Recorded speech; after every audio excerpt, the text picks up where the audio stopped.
सावध झालो सावध झालो सावध झालो सावध झालो हरीच्या आलो जागरणा जेथे वैष्णवांचे भार जे जेकार गरज तसे पळून या गेली झोप पळून या गेली झोप होते पाप आडते जेथे वैष्णवांचे भार जे जेकार गरज तसे तुका म्हणे तया ठाया तुका म्हणे तया ठाया ओल छाया कृपेची वैष्णवांचे भार जय जयकार गरज तसे पांडुरंगा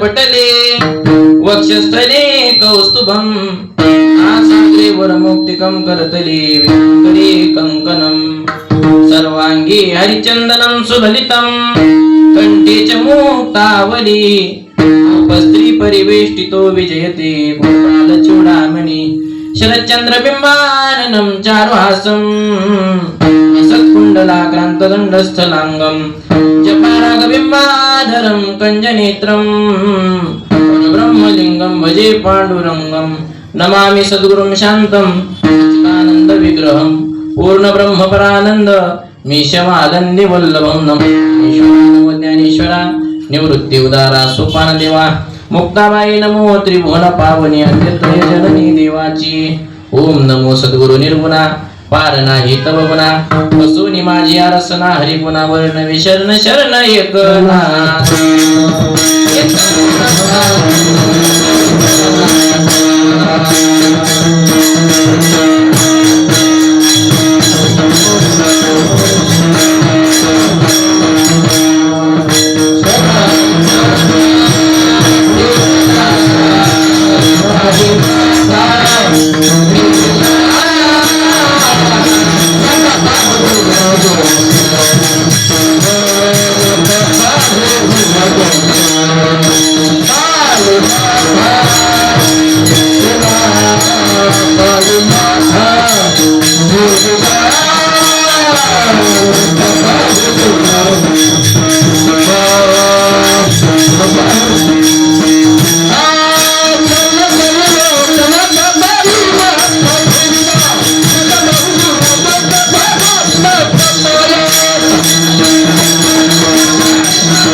ज्ञानदीपा सद्गुरु सच्चिदानंद रूपा नमो सद्गुरु भक्त कल्याण मूर्ती नमो सद्गुरु भास्करा पूर्ण कीर्ती ऐके वचन कमळा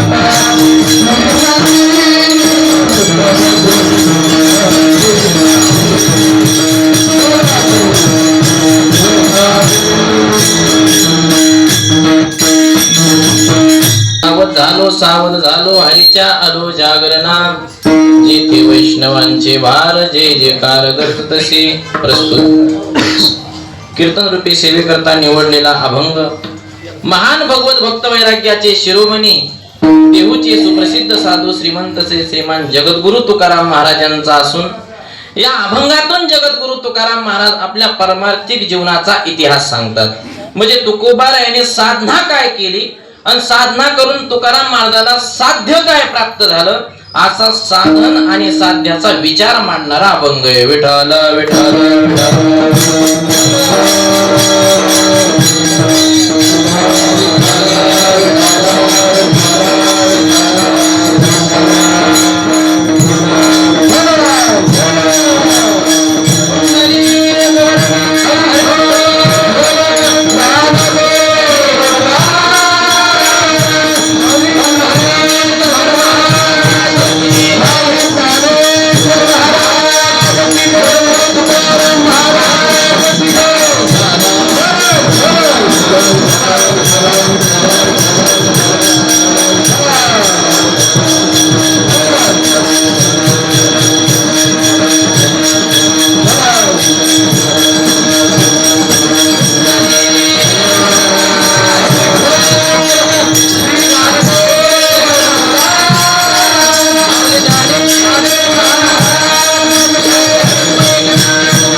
अभंगाकडे वळण्यापूर्वी अल्पसा परिहार देणं अगत्याचा.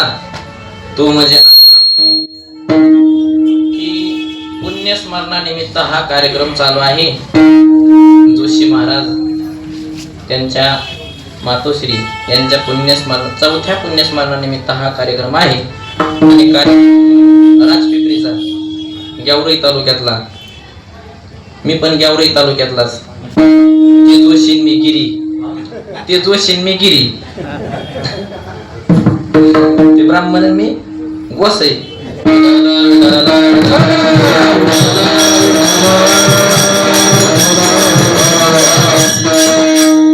पुण्यस्मरणानिमित्त हा कार्यक्रम चालू आहे.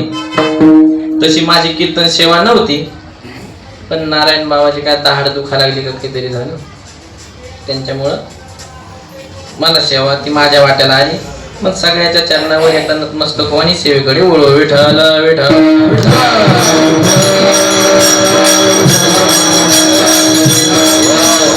अभंग तुकाराम महाराजांचा आहे. आणि तुकाराम महाराज या अभंगातून आपल्या परमार्थिक जीवनाचा इतिहास सांगतात. परमार्थिक जीवनाचा इतिहास. मग पहिल्यांदाच काही प्रश्न उत्पन्न होतात की नेमकं परमार्थिक जीवन म्हणजे काय. साधनाचा आणि साध्याचा विचार केलाय, मग साधन कशाला म्हणायचं आणि साध्य काय. आणि तुकाराम महाराज परमार्थिक जीवनाचा इतिहास सांगतात. मग तुकाराम महाराजांना ही परमार्थिक स्थिती नेमकी प्राप्त कशी झाली. विठ्ठल विठ्ठल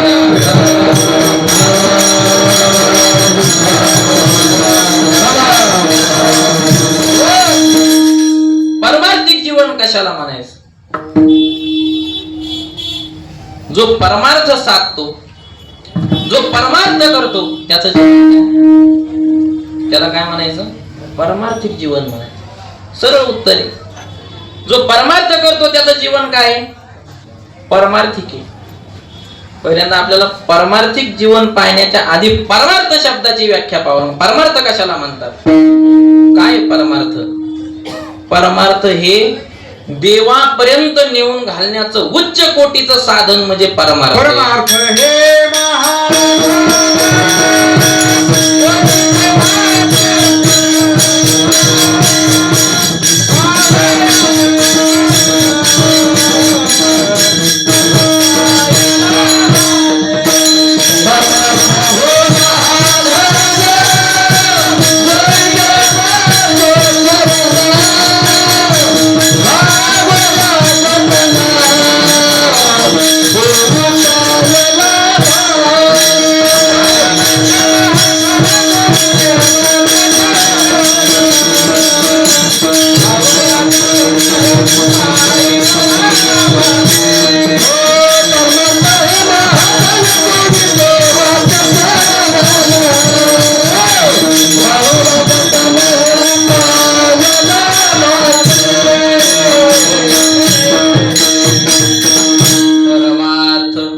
महाधन जोडी देवाचे चरण. परम म्हणजे श्रेष्ठ आणि अर्थ म्हणजे धन. परम म्हणजे सगळ्यात श्रेष्ठ असणारं धन म्हणजे कोणतं. परमार्थ. संपत्तीला नाही श्रेष्ठ धन म्हणले तुकाराम महाराज. जमीन जुमल्याला नाही तुकाराम महाराज श्रेष्ठ धन म्हणले. बायका पोरालाही श्रेष्ठत्व दिलं नाही तुकोबारायांनी, त्यांना श्रेष्ठ धन नाही म्हटले. गुराढोरांनाही श्रेष्ठत्व दिलं नाही तुकोबारायांनी, त्यांना परमधन नाही म्हटले. परमार्थ हे परमधन सांगितलं तुकोबारायांनी, फक्त परमार्थ. मग त्या परमार्थामध्ये दिंड्या काढणं, सत्ता, पारायण हे धन श्रेष्ठ सांगितलं. याला परमार्थ करणं म्हणतात. मग परमार्थ देवापर्यंत नेऊन घालण्याचं साधन, पण तो निका असेल तर, शुद्ध असेल तर देवापर्यंत नेऊन साधन घाल. परमार्थाचं कसं दोन बाजूचा परमार्थ आहे. परमार्थ कसा आहे? दोन तऱ्हेचा परमार्थ आहे. पूर्वी नव्हता परमार्थ दोन तऱ्हेचा, आता दोन तऱ्हेचा झाला.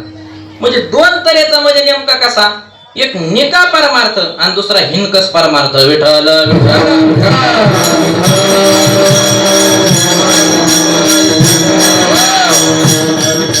निका परमार्थ आणि हिनकस परमार्थ सुवर्णासारखा. सोनं आहे 24 कॅरेट, 24 कॅरेट सोनं आहे. पूर्वीचा परमार्थ होता 24 कॅरेट सोन्याचा, आणि आताचा परमार्थ झालाय कसा? कमी भावात मिळतो ना सोनं काही, त्याच्यामध्ये काय असतं? हिनकस पदार्थ मिक्स असतो. काय असतो? हिनकस पदार्थ मिक्स. तसं आता जो आपला परमार्थ आहे तो 24 कॅरेट नाही, महिला मंडळाचे एक दाणी सारखा आहे. कसा आहे? एक दाणी तुमची प्युअर सोन्याची राहते का? प्युअर सोन्याची, तिला निसती आणि सोन्याची राहते. आतून काय असतंय? दुसरा धातू असतो. तसा आपल्या परमार्थाला फक्त परमार्थाची झालर लावलेली आहे, आतमधून नुसतं पापच चालू आहे. विठ्ठल विठ्ठल.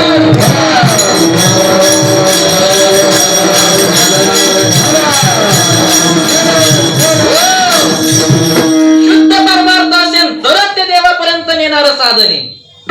अशुद्ध परमार्थ असेल तर देवापर्यंत नाही जाऊ शकत. मग शुद्ध परमार्थ कसा ना अशुद्ध परमार्थ कसा? शुद्धाची काय व्याख्या ना अशुद्धाची काय व्याख्या आहे? संसार सोडावा लागतो आणि मग परमार्थ करावा लागतो, त्याला शुद्ध परमार्थ म्हणतात. नाथ महाराज सांगतात, जया परमार्थी चाल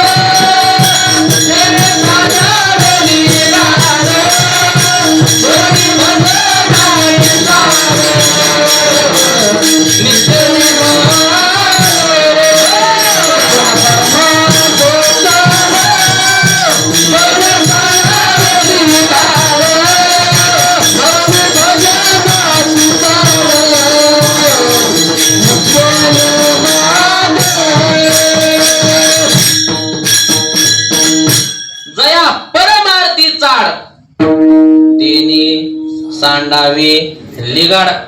लिगाड शब्द वापरलाय नाथ महाराजांनी. लिगाड म्हणजे काय?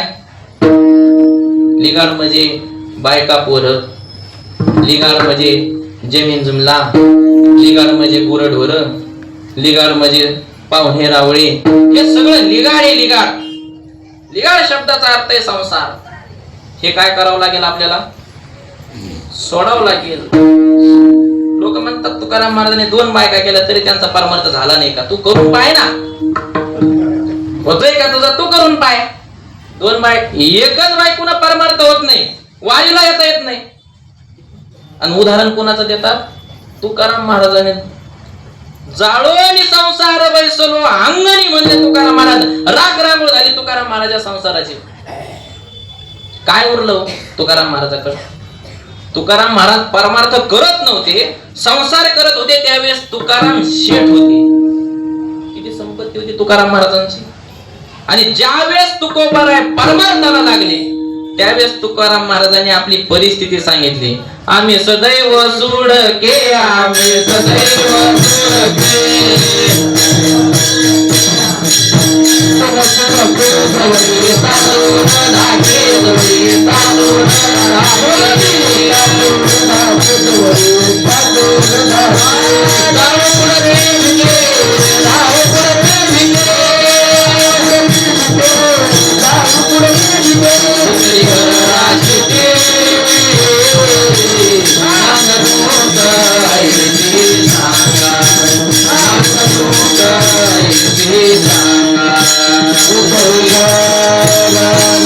Thank you.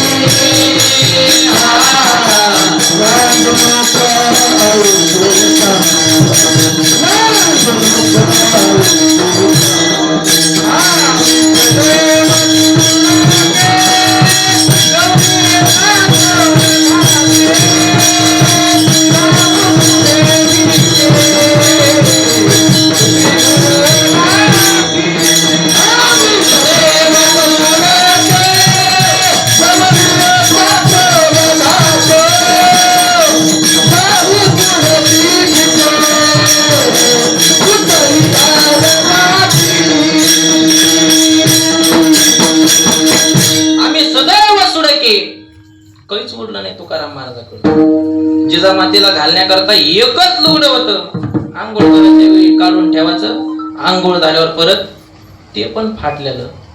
तुकाराम महाराजांनी ते सुद्धा एक मागणारी भिकारी नाती तिला दान देऊन टाकलं. लिगाड सांडावं लागतं, लिगाड. मग जया परमार्थी चाड, ज्याला परमार्थाची चाड इच्छा आहे ना, ज्याला परमार्थ करण्यात, त्याने सांडावे लिगाड. घरोनी भजनाची चाड आणि नित्य नेम आदरे, दोन विशेषण लावले. एक हे नित्य नेम आणि दुसरं हे आदर. त्या परमार्थ करण्यामध्ये आदर पाहिजे आणि परमार्थ कर हा नित्य नेमाने पाहिजे. या दोन गोष्टी जर नसतील, अशुद्ध आहे परमार्थ, शुद्ध नाही. निका नाही, तो 24 कॅरेटचा नाही, 100 नंबरी सोनं नाही म्हणता येत त्याला. हिनकस परमार्थ येतो, हिनकस. विठ्ठल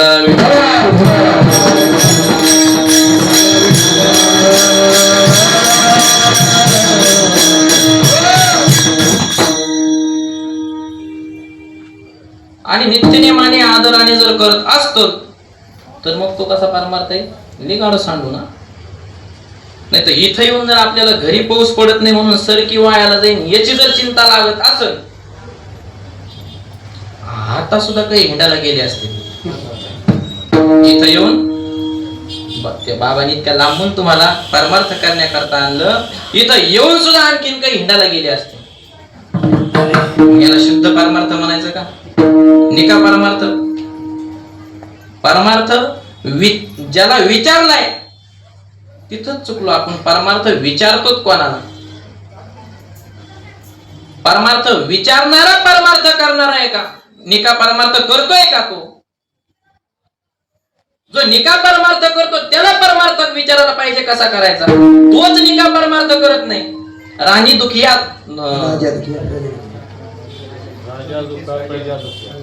नाही, राणी दुखिया दुखी भेटले, वांज फुली फुलले झाड जैसे.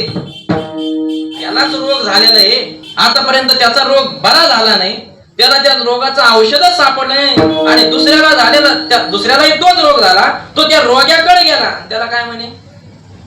एवढं रोग नीट होण्याचं काय कर, औषध सांग ना. काय सांगणार आहे तो? तसं ज्याचा परमार्थ स्वतःचा निका नाही, तो कसा सांगणार आहे परमार्थ कसा करायचा? विठ्ठल विठ्ठल.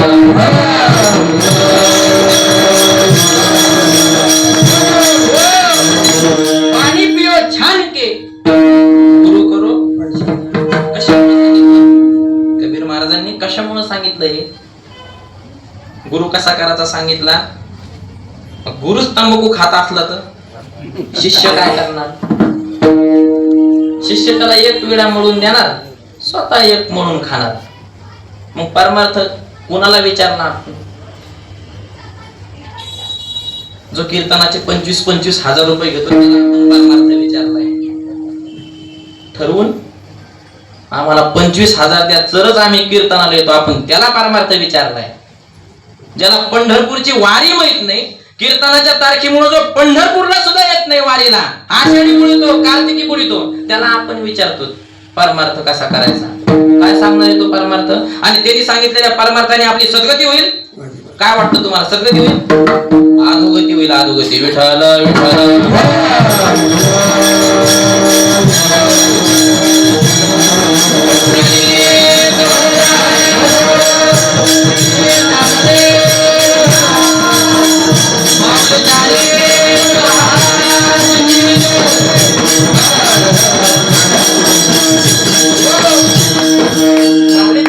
सांगतात, जे मोह मदिरा बोलले, विषयी विकी घारले, अज्ञान पंखी बुडाले निभ्रांत मनी, ज्यानं मोहरूपी मदिरेचं पान केलेलं आहे. इतकी खतरनाक मदिरा आहे मोहरूपी. मोहरूपी मदिरा माहितीये? मोह नावाचा जो विकार आहे ना, अशा प्रकारे विकाराची जी मदिरा पेलेली आहे, त्या विकाराच्या मदिरानं जेवढा नशा चढतो ना, तेवढा आपल्या दुकानात भेटणाऱ्या दारूने नाही चढत. त्या दारू, मोहरूपी दारू अत्यंत खतरनाक. मोह संतांच्या वचनाला सुद्धा मानत नाही. संत काय सांगतात? तुका म्हणे द्रव्य देती घेती तेही नरका. पाठे का नाही सगळ्याच्या? कीर्तनकाराची चुकी आहे का नसती? तुकाराम महाराजांनी आधी देती म्हटले, देती तेही आणि घेती तेही, दोघाला काय सांगितलंय? नरक सांगितलंय. मग नुसतं महाराज लोकांना नाव ठेवून काय फायदा आहे? नुसता महाराज लोकांना नाव ठेवून काय फायदा आहे? तुम्ही दिलेच नाही तर तो घेईन कसा? मग गुन्हेगार कोण आहे? देणारा गुन्हेगार आहे का घेणारा गुन्हेगार आहे? दोन्ही गुन्हेगार आहे, पण आधी गुन्हा कोणी केला मग देणाऱ्याचा गुन्हा झाला ना. बरं थांबा, पैसे कमवायला तुम्हाला किती वेळ लागतो? पट्टी गावात जमा होती वर्गणी. पैसे कमायला तुम्हाला किती वेळ लागतो? रोजाने काम करावं लागतं, काबाड कष्ट करावं लागतात, मरणाचं दुःख झेलावं लागतं, ऊन पाऊस वारा, मग कुठं पैसे जमा होते? गावात वर्गणी जमा होते. आणि महाराज किती घंट्यात 25,000 नेतो? किती घंट्यात नेतो? किती? 2 घंट्यात. 5 घंटे 250 रुपये रोजानं खुरपावं लागतं. किती? सकाळी 11ला गेल्यावर 5 वाजेपर्यंत, म्हणजे 6 घंटे होते. तेव्हा कुठं 250 रुपये मिळतात. आणि 2 घंट्याचे किती घेऊन जातोय? कशाचे नेतोय? मग घेणारा मूर्ख का देणारा मूर्ख? मूर्ख कुणाला म्हणावं? विठ्ठल विठ्ठल.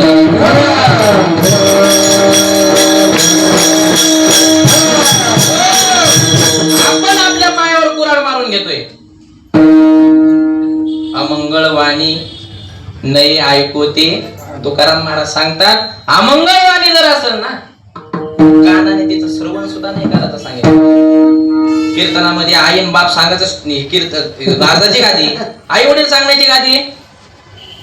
दुसरे किती काही स्टेज आहेत ते सांगण्याकरता, ते इथं सांगतात. इथं परमार्थ समजून सांगायला पाहिजे, पण मुळात त्यांनाच परमार्थ कळत नाही. म्हणून ज्ञानोबाराय काय म्हणले? आईसे जे पार्था विमुख जे परमार्था, तयासी संभाषण सर्वथा न करावे.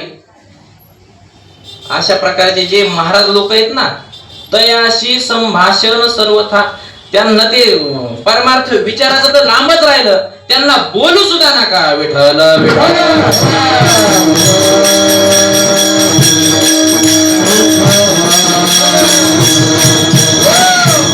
अशा प्रकारचा परमार्थ आपण करतो. नाही आमच्या बापाने हे असाच परमार्थ केला, मग तू मूर्ख, तो बाप बी मूर्ख. तोय बापाने परमार्थ तसा केला म्हणजे तो काय वेदात सांगितलं, शास्त्रात सांगितलेला परमार्थ केला का?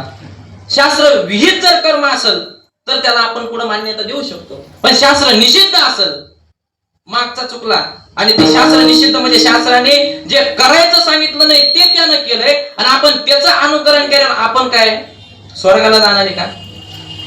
नरक आपल्याला फिक्स आहे. म्हणून पाणी पिऊ छानके, गुरु करो पहिचानके.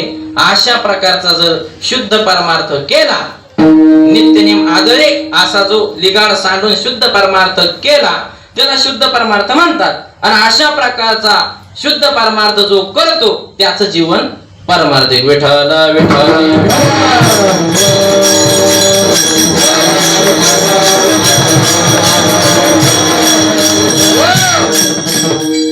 पहिला प्रश्न होता काय? परमार्थिक जीवन कशाला म्हणायचं सुटला.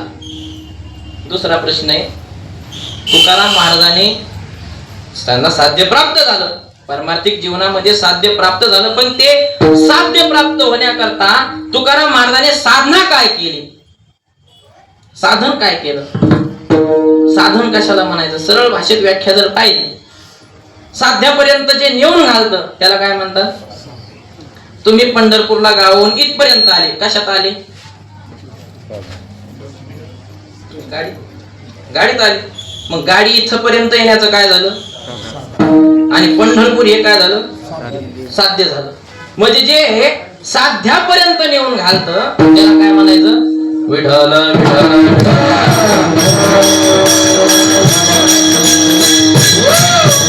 पारमार्थिक स्थिती प्राप्त होण्याकरता तुकाराम महाराजांनी कोणती साधना केली तर तुकाराम महाराजांनी पारमार्थिक स्थिती प्राप्त होण्याकरता भक्ती रूपी साधना केली. कोणती साधना केली भक्ती रूपी साधना. अत्यंत उच्च कोटीची साधना भक्ती रूपी साधना. अनंत साधन सांगितलेले वेगवेगळ्या प्रकारचे साधन आहेत. पण ते साधन ह्या कलियुगामध्ये त्यांना क्षयरोग झालाय. क्षयरोग. अवघ्या वाटा घाल्या क्षीण अवघ्या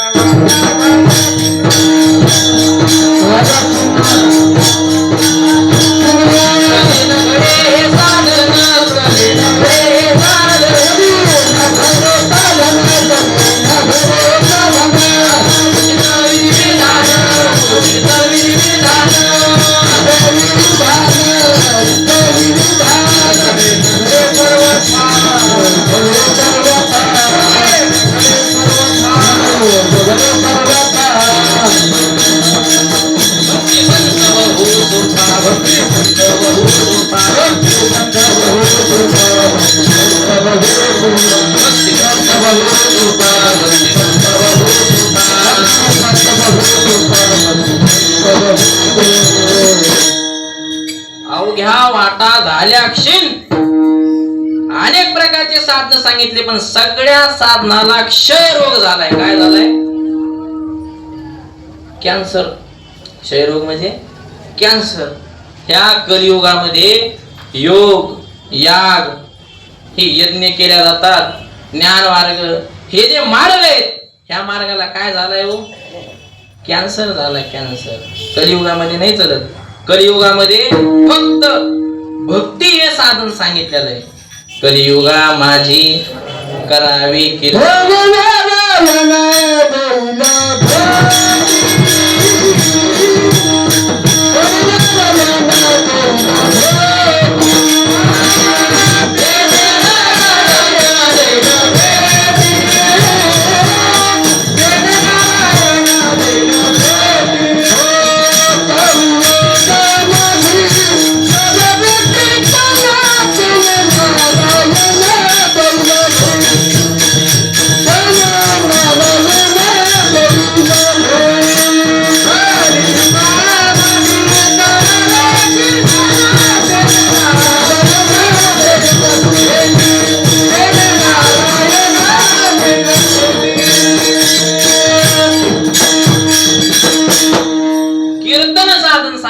कीर्तन म्हणजे भक्ती साधन.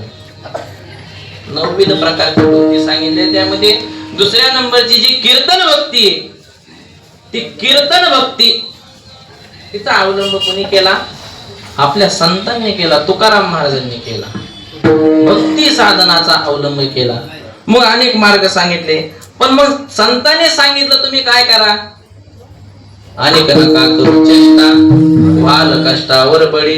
दुसऱ्या मार्गाने जाण्याचा प्रयत्न करू नका. फक्त कोणत्या मार्गाने जा स्वल्प वाटेच लागावं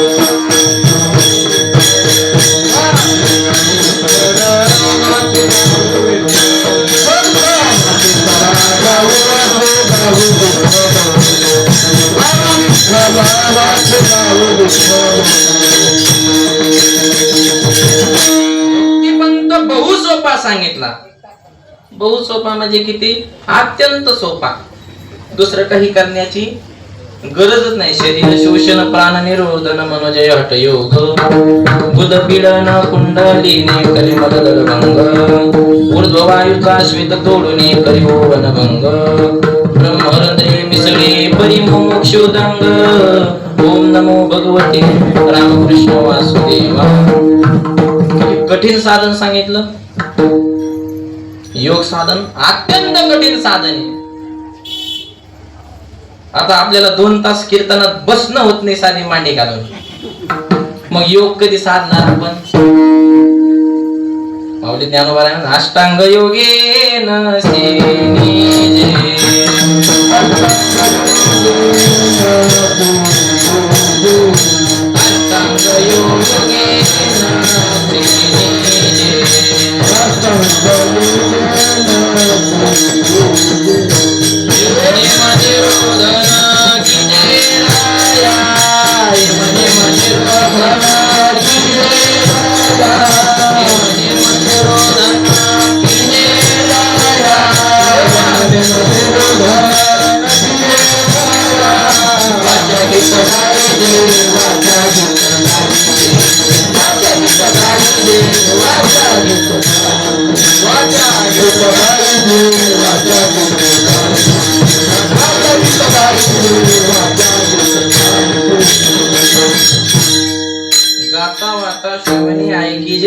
रया अष्टांग योगे न सिनीजे, हाताने स्वतःला शीन करून घेऊ नको. मग काय करायचं?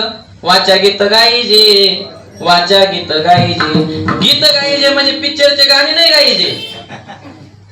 नाही तुम्ही म्हणता गीत गाईजे म्हटले माऊली ज्ञानोबा आहे. गीत गाईजे म्हणजे देवाचे गीत गाईजे. नाहीतर लय अर्थ गैरसमज महाराज लय व्याख्यानात होतो.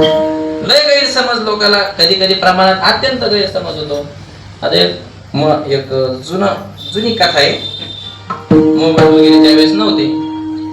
एका महाराजाचं एका गावामध्ये कीर्तन होतं आणि तो कीर्तनाला चालला आणि कीर्तनाला जात असताना गावाचा प्रतिष्ठित व्यक्ती सरपंच, त्याचं 5-50 खेड्यामध्ये नाव झालेला असा व्यक्ती वडाच्या झाडाखाली तो शौचा करता बसला. संडासला बसला होता वडाच्या झाडाखाली आणि नेमकं तो बसला आणि तो त्याच्या हातामध्ये काय होती? एक काडी होती. डिंगीत होता काडी. तिथून कोण चाललं होतं? महाराज, कीर्तनकार महाराज. आता त्या कीर्तनकाराने त्याला पाहिलं, पण थोडीस पहाटचा वेळ होता, नाही संध्याकाळचा वेळ होता. संध्याकाळ झालेली होती. त्याला काय स्पष्ट दिसलं बी नाही कोण बसलेलं आहे. पण याला काय भ्रम, याला काय झालं? याला वाटलं गैरसमज झाला याचा काय, की यांनी मला पाहिलं. आता प्रतिष्ठित व्यक्ती सरपंच कीर्तनाला पुढंच असा पुढे जेवून बसला. मग महाराजांनी सांगायला सुरुवात केली. घनदाट जंगल होत आणि त्या जंगलामध्ये त्याला दत्तप्रभूची कथा सांगायची होती. घनदाट जंगल होत आणि त्या जंगलामध्ये एक वटवृक्षाचं झाड होत. कुठं बसलेला होता? वडाच्या झाडाखाली. आणि त्या वटवृक्षाच्या झाडाखाली ते उठला ना, त्याच्यामध्ये महाराज आपलं कीर्तनात सांगा लागले. उठला त्यानं 5,000 रुपये काढले महाराजाच्या पायावर ठेवले. महाराजाला वाटलं याला कीर्तन. दोघाचा काय झालाय? गैरसमज. काय झालाय? गैरसमज झालाय. महाराजाला वाटलं कीर्तन आवडलं आणि त्याला वाटलं महाराज माझंच कीर्तनात. मग महाराजाला आणखीनच सांगायला जोश आला. 5,000 रुपये दक्षिणा ठेवली त्याने पायावर. परत महाराजांनी सांगायला सुरुवात केली. घनदाट असं जंगल होतं. त्या जंगलामध्ये एक वडाचं झाड होतं. त्या वटवृक्षाच्या झाडाखाली ते परत उठलं. त्याला वाटलं 5,000 महाराज काही थांबायच्या मागे दिसाय नाही. त्यांनी 10,000 काढले परत महाराजाच्या पायावर ठेवले. महाराजाला वाटलं याला काय भाविक लोक आहेत बा, एवढे परमार्थ प्रेमी लोक आहेत, मला माहिती नव्हतं पण या गावामध्ये. महाराजांनी परत चालू केलं. घनदाट जंगल होत आणि त्या जंगलामध्ये वटवृक्षाच्या झाडाखाली महाराजाचं डोकं फिरलं. म्हणलं 10,000 रुपये पहिले 5, हे 10 किती गेले? 15 देऊन महाराज तोंड गप करेना. तो उठला म्हणला सांग, तुला काय सांगायचं तर सांग. म्हणे काय सांगणार आहे? त्या वटवृक्षाच्या झाडाखाली मी एवढंच सांगणार आहे ना. मग त्याचा काय झाला? गैरसमज झाला. त्याला पुढं काय सांगत होतं महाराजाला? त्या वटवृक्षाच्या झाडाखाली दत्तप्रभू बसलेले होते. पण याला काय गैरसमज झाला, भ्रम काय झाला? याची आत्मकथा सांगायला आला काय? असा गैरसमज खूप होत असतो. विठ्ठल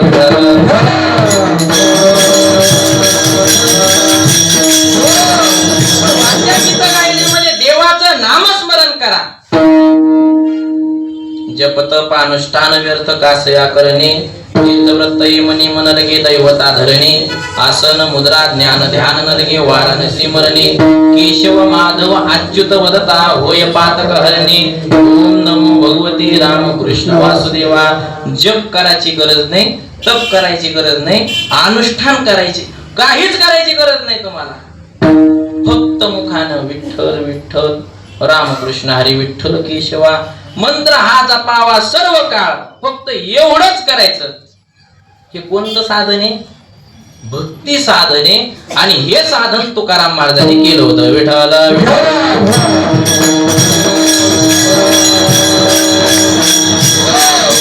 अशा प्रकारचं साधन तुकाराम महाराजांनी केलं. आणि मग तुकाराम महाराज साधकांनी विचारलं साधन तुम्ही केलं, पण नेमकं तुम्हाला साध्य काय प्राप्त झालं?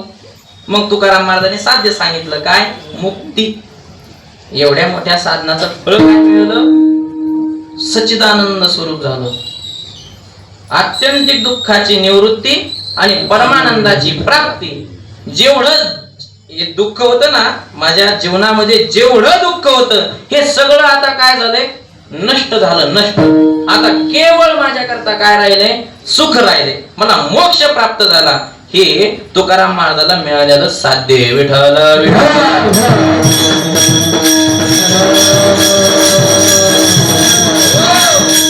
तुकाराम महाराज तुम्हाला ही परमार्थ स्थिती नेमकी प्राप्त कशी झाली? आम्हाला ही ती प्राप्त करायची. तुम्ही साधन केलं, साध्यही मिळालं, पण परमार्थिक जी स्थिती तुम्हाला प्राप्त झाली, ही स्थिती प्राप्त होण्याकरता जे तुम्ही साधन केलंय ते कशा प्रकारे केलंय, कोणतं केलंय, ते अभंगाच्या प्रथम चरणात सावध झालो, सावध झालो.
साधन करण्याकरता आधी सावध झालो.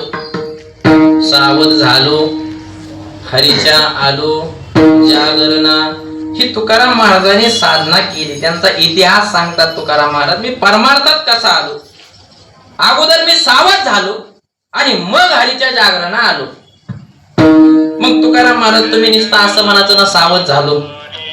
तुकाराम महाराज काय म्हणले? दोनदा म्हणले काय? सावध झालो, सावध झालो. मग दोनदा सावध झालो, सावध झालो म्हणण्याची काय गरज? एका वाक्यात जर दोनदा एक शब्द आला तर तिथं द्विरुक्ती दोष लागतो. दोष एक शास्त्रामध्ये. पण तो कधी लागतो? एका अर्थानं, एका अवच्छेदकाने एकच शब्द दोन बार आला तर तो दोष लागतो. पण या ठिकाणी तुकाराम महाराजांनी जे पहिल्यांदा सावध झालो म्हटले त्याचा अर्थ वेगळा आहे आणि दुसऱ्यांदा सावध म्हटले त्याचा अर्थ वेगळा आहे. विठ्ठला विठ्ठला.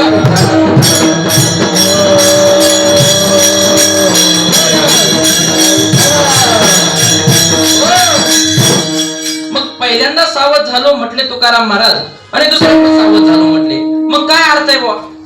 नेमकं सावध होणं म्हणजे काय? मग आम्ही काय सावध नाहीत का? सावध होणं म्हणजे सीमेवर सैनिक कसा असतो? सावध असतो. कीर्तनामध्ये ऐकणारे कसे असतात? का झोपलेले? कसे असतात? उत्तम श्रोता असन तर कसा राहतो? अत्यंत दक्षतेने ऐकणारा असतो, सावध असतो. मग आम्ही काय सावध नाहीत का? मग तुकाराम महाराज तुम्ही सावध झालो म्हटले आणि हरीच्या जागरणा आलो म्हटले. मग सावध राहून हरीच्या जागरणात आम्ही पण आहे. सावध राहणं म्हणजे जाग राहणं. आणि जागे होणं तर आम्ही काही कीर्तन करत नाहीत का? आम्हाला तर ते फळ काही मिळाय ना. तुम्हाला कसं काय प्राप्त झालं? तुकाराम महाराजांनी सांगितलं मी सावध झालो म्हटलो, ते असं सावध होणं याला सावध झालो नाही म्हटलं. मग कोणत्या सावध झालेला सावध म्हटले बुवा? 2 प्रकारची झोप सांगितलेली आहे. झोपेतून उठणं याला सावध झालो म्हणतात, पण ही शरीराची जी झोप आहे या झोपेतून उठण्याला सावध झालो नाही म्हणत. यालाही सावध झालो म्हणतात, पण पारमार्थिक सावध होणं आणि व्यावहारिक सावध होणं याच्यामध्ये अत्यंत फरक आहे. विठ्ठल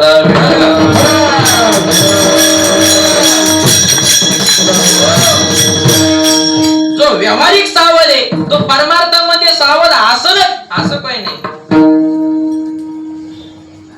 आणि जो परमार्थातला सावध आहे तो व्यावहारिक सावध असं बी काही नाही. म्हणजे तिकडचं सावध होणं वेगळं आहे आणि इकडचं सावध होणं वेगळं आहे. महाराज म्हणले मी जे सावध झालो म्हटलो ते परमार्थिक सावध झालो असं म्हटलं. परमार्थिक सावध होणं म्हणजे काय आणि परमार्थामध्ये कोणत्या 2 प्रकारच्या झोपा लागतात? विठ्ठल विठ्ठल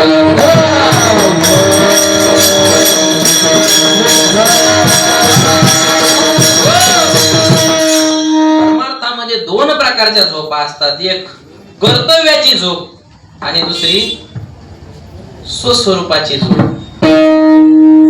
ह्या निद्रेतून तुकाराम महाराज म्हणले मी सावध झालो. कर्तव्याची झोप म्हणजे काय हो?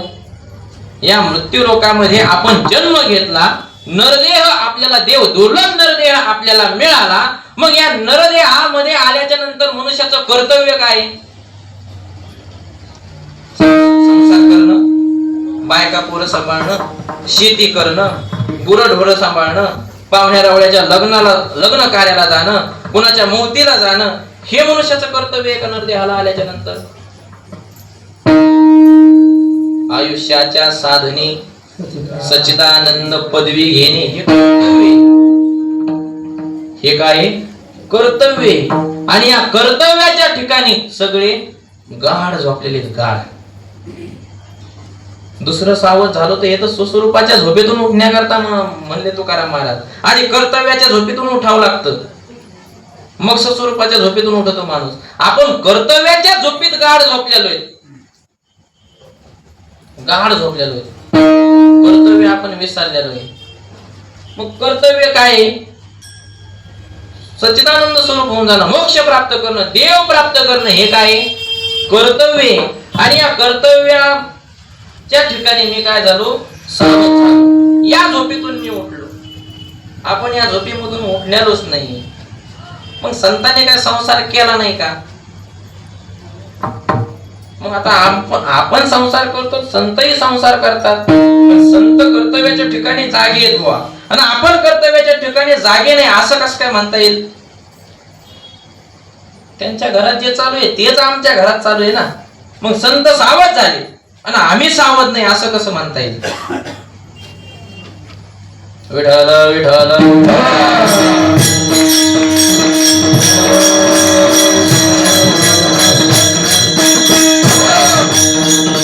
संत कर्तव्याच्या ठिकाणी कसे जागे झाले की संतांचं काय एक विषय तो सकळांचा हरी, त्याच्या आवडीने आवडी इतरी काय, त्याच्या आवडीने आवडी इतर ज्या आवडी आहेत ह्या कुणाच्या आवडीमुळे? त्याच्या आवडीमुळे आम्हाला इतर दुसऱ्याच्या आवड, त्याच्या आवडीने आवडी इतरी. त्यानं आपल्याला शेती दिलेली ती कर्तव्य म्हणून करायची. त्यानं आपल्याला मुलगा दिलेला आहे, त्यानं आपल्याला त्याला सांभाळायचंय, पण ते कर्तव्य म्हणून सांभाळायचंय, साधना म्हणून नाही सांभाळायचं.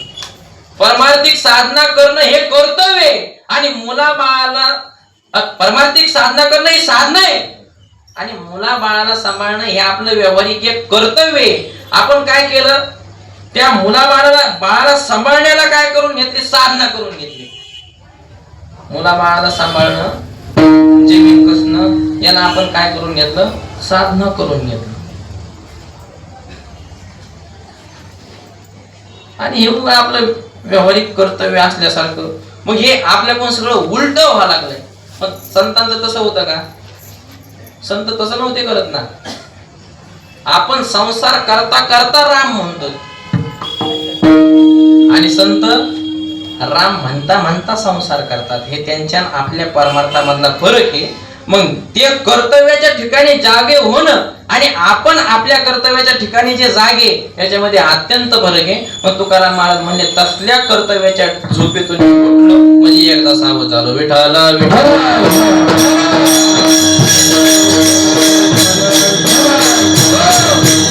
एकदा कर्तव्याच्या झोपेतून जागा झाला की मनुष्य परत स्वस्वरूपाच्या झोपेमधून जागा होतो. मग काय मी वासुदेव तत्वता कळो येईल विचारिता आहे ठाऊक बाई संता नाही तुझा अनेक मागुता गा. मग मी वासुदेवे मी ब्रह्मस्वरूपे या भावावर मनुष्य काय होतो? आरूढ होतो. म्हणजे त्याला स्वस्वरूपाची जाणीव होती. आता आपण या देहाला आपलं स्वस्वरूप मानतो. देह म्हणजे मी असं म्हणतो ना आपण का देहात आपण येत असं मानतो? खरं खरं सांगा, खरं खरं सांगा. देह म्हणजे मी असं मानतो का देहात आपण असं मानतो? देह मी हे आपली मान्यता आहे. मग याला स्वस्वरूपाच्या ठिकाणची झोप म्हणतात. मग अशा प्रकारची जी स्वस्वरूपाच्या ठिकाणची झोप आहे तिच्यातून मी सावध झालो म्हणजे सावध झालो सावध झालो. विठाला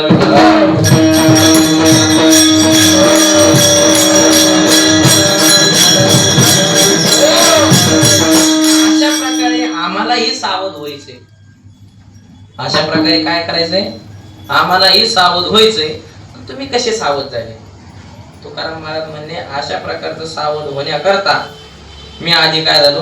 हरीच्या आलो, त्याच्या जागरण आलो म्हणून सावध झालो सावध झालो. मग माझ्या दोन प्रकारच्या झोपी त्या तीन प्रकारच्या आहेत. एक कर्तव्याची झोप आहे, एक स्वस्वरूपाची झोप आहे. आणि या स्वस्वरूपाच्या कर्तव्याच्या जाग झाल्यावर या झोपेतून उठल्यावर आणखीन एक झोप आहे. या दोन झोपी आहेत. एक कर्तव्याची झोप, एक स्वस्वरूपाच्या ठिकाणची झोप. या झोपेतून जाग होणं याला सावध होणं म्हणतात. आणि या झोपेतून उठून परत एकदा झोपणं म्हणजे तो खऱ्या सुखाला प्राप्त आहे. आंधळ्या पांगळ्यामध्ये तुकाराम महाराज सांगतात सहज मी आंधळा निज निराकार बनते वृत्ती निवृत्ती झाली न दिसे तेथे. मी माझे हरपले काही जेथेच्या तेथे अदृश्य तिची झाले काही दृश्य जे होते सुखे मी निजलो गा शून्य सारून तेथे. शून्य सारून तेथे निजन म्हणजे काय? स्वस्वरूपाची जागृती झाल्याच्या नंतर झोप त्याला सुखी मी निजलो शून्य सारून तेथे म्हणतात. विठाला विठाला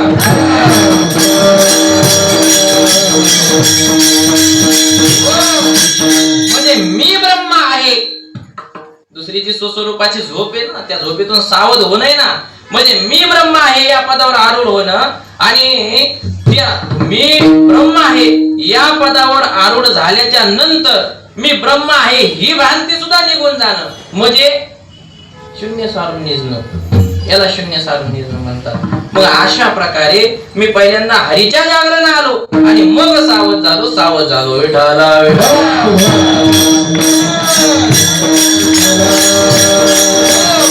तुकाराम महाराज आम्ही हरीच्या जागरणामध्ये जाऊ. आम्ही काय भजन करीत नाही का? आम्ही काय हरीच्या जागरणाला येत नाही का? तुकाराम महाराज म्हणते तुम्ही पण हरी जागर करता पण दुसऱ्या दिवशी भजन झालं जर घर झाडं तर टोपलं भर पिढ्याची बुडकं काढता. अशा प्रकारचं तुमचं काय हरीचे जागरण आहे. मग खरं हरीचं जागरण कुठे आहे बुवा ते अभंगाच्या दुसऱ्या चरणात सांगितलं.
गरज तसे तुकाराम म्हणले असं जागरण जेथे वैष्णवांचे भारे त्या ठिकाणी जे जेकार गरजतो अशा प्रकारचं जागरण तिथे जेथे वैष्णवांचे भार जे जेकार गरज तसे तुका म्हणे आपलं पळून या गेली झोप. आणि अशा प्रकारच्या जागरणामध्ये गेलो की मग ही ज्या झोपिया ही कर्तव्याच्या ठिकाणी लागलेली स्वस्वरूपाच्या ठिकाणी लागलेली ह्या ज्या झोपिया ही झोप काय झाली मग पळून या गेली होते पाप आळते जे पाप होत ना या झोपी लागायच्या ज्या पापामुळे आळ असणार पाप निघून गेलं. कुठं जेथे वैष्णवांचे भार त्या भारामध्ये जय जयकारामध्ये मी जागरणा गेलो मग ते पाप काय झालं तुका म्हणे तया ठाया बोल छाया कृपेची तुकाराम महाराजांनी सांगितलं तया ठाया म्हणजे त्या वैष्णवापसे वाळवंटामध्ये तया ठाया बोल छाया कृपेची म्हणजे तिथं ओली छाया आहे म्हणजे अत्यंत आईसारखं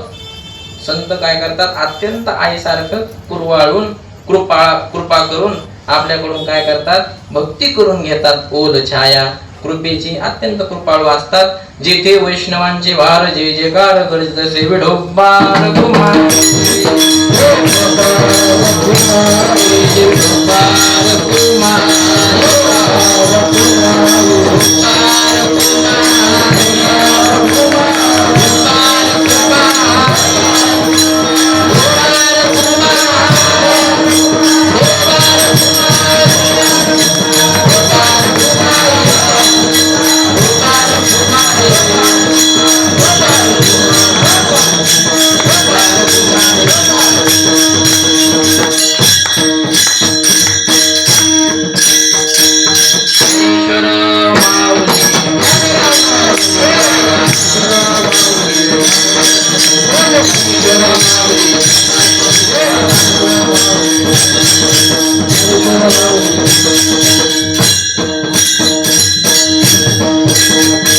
झालेली सेवा पंढरीची पांडुरंग परमात्म्याच्या चरणी अर्पण करू श्री गुरूंच्या चरणी अर्पण करून याच ठिकाणी सेवेला पूर्ण विराम. विठ्ठल जय जय विठ्ठल जय जय विठ्ठल